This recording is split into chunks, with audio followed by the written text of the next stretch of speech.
How to stop binge eating at night? This is a question I get so often and something I struggled with for so many years.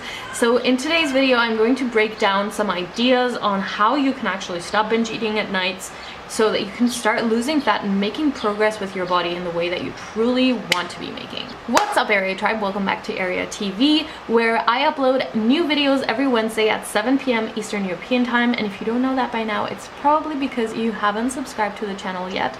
So you should subscribe so that you can be notified next time I upload a video about anything that has to do with how to lose fat and keep it off long term.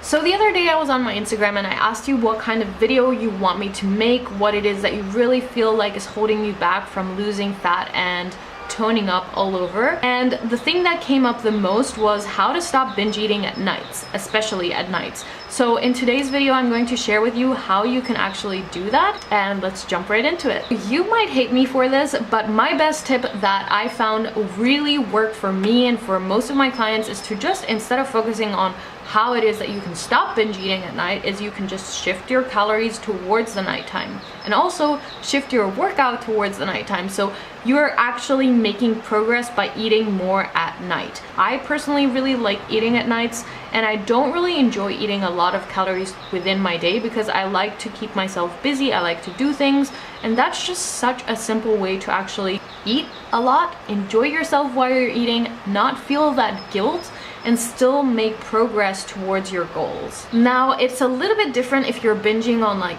super junk foods and if you're just going totally out of control, which is something I have also experienced in the past. And what I would say, if that's what you're going through, is please just make sure that you're not spending your time nights watching TV and eating in front of the TV. This is like the simplest thing, but especially if you're watching a lot of food videos, a lot of cheat videos, cheat meal videos, and stuff like that, or if you're following a lot of food accounts that have a lot of food in them, that is a really huge reason you may be binge eating, because you're constantly visually being stimulated by food. First of all, just acknowledging that's something that's happening.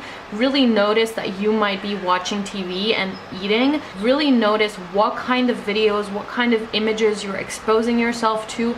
And once you've identified those things, make sure that you sit down and create a plan of action to replace that behavior with. So for example, if you are watching a YouTube channel where there's a lot of cheat meals, instead unsubscribe from that channel and start doing something else, but really define what it is you're gonna do. Let's say you're going to be calling your mom at night, or you're going to be going for a walk around the block. Make it a very specific thing, choose one thing, write it down, and make it a point to actually start implementing it and focus on creating a habit out of that behavior. All right, and my third and final tip on this is to really notice what kind of sentence goes through your mind before you start binge eating. I personally found that before I would start binge eating, a sentence that would always go through my head was something like, my sister had that cookie, so why shouldn't I have that cookie? And that sentence would literally have me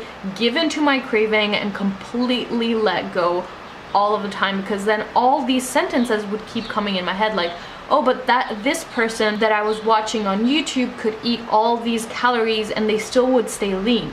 Why shouldn't I be able to do that? I should be able to do that. I'm gonna do that too. And then I would really fall in that trap, because I would constantly give myself these sentences that were, let's say, my weak self talking.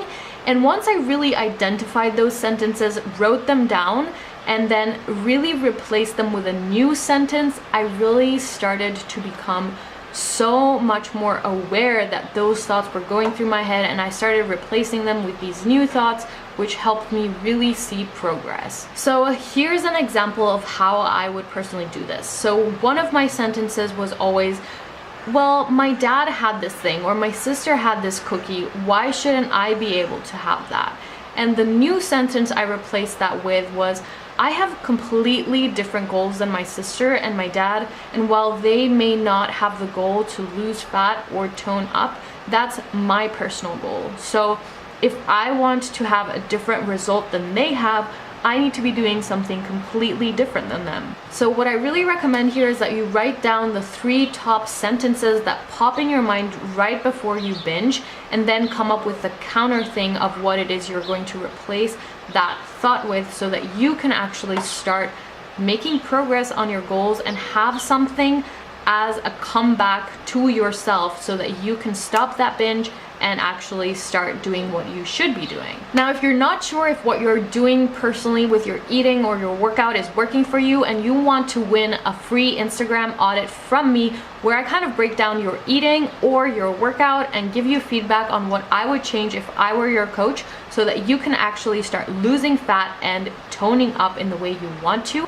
make sure to comment right under this video within the next hour, and I will choose one of the people who comment under the video and go ahead and do an audit for you. If you have no idea what I'm talking about, head over to my Instagram and go under the highlight audits and you will see exactly what I mean.